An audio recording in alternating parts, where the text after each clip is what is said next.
plaisir que nous sommes venus ici à Thiès appliquer une des orientations du président de la République. Comme vous le savez, dans l'agenda 2050, nous avons fait l'option, en plus de l'approche sectorielle, d'avoir une logique territoriale, de territorialiser l'ensemble des politiques publiques, pour plus de pertinence, mais plus d'impact au niveau des populations. Et la mise en œuvre des pôles territoires constitue les cadres dans lesquels cette territorialisation peut se faire avec l'implication de l'ensemble des acteurs, aussi bien les élus, les acteurs du secteur privé et la société civile.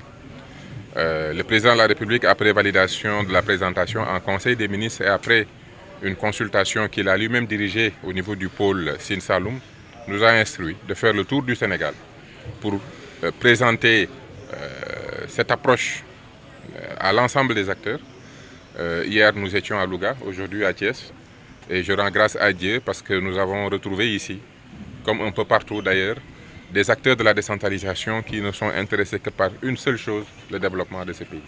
Ils ont compris que l'approche des pôles territoires se veut une approche orientée vers le développement économique, avec des compétences qui vont permettre de pouvoir mobiliser les potentialités des territoires, que ce soit le secteur de l'agriculture, de l'élevage, de la pêche, que ce soit les infrastructures, la gestion de l'eau, les questions d'énergie, mais surtout l'offre de services publics et un focus sur le fait de faire avancer l'indice de développement humain.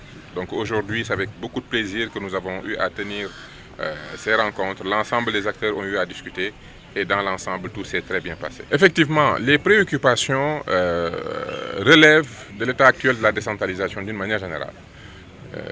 La question de la viabilité de certaines communes, la question de la fiscalité, du financement, toutes ces questions sont revenues. Et ce que les acteurs ont aussi compris, c'est qu'aujourd'hui, nous devons entrer dans la mise en œuvre du plan quinquennal, donc il nous faut avancer sur les pôles territoires, mais tranquillement, nous sommes en train de mettre en œuvre la grande réforme de la décentralisation, l'acte 4, à travers des rencontres mensuelles dédiées sur des thématiques techniques qui vont nous permettre d'avoir une réforme en profondeur et d'avoir un cadre de gouvernance des collectivités territoriales en bonne et due forme.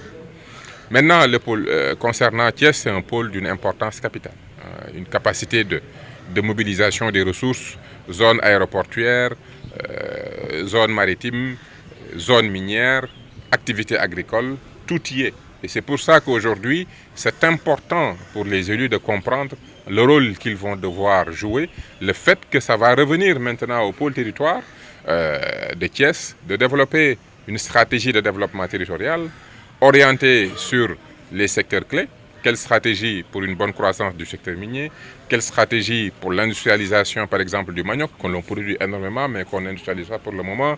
Quelle stratégie pour attirer les investissements directs au niveau du pôle? Quelle stratégie pour le marketing territorial?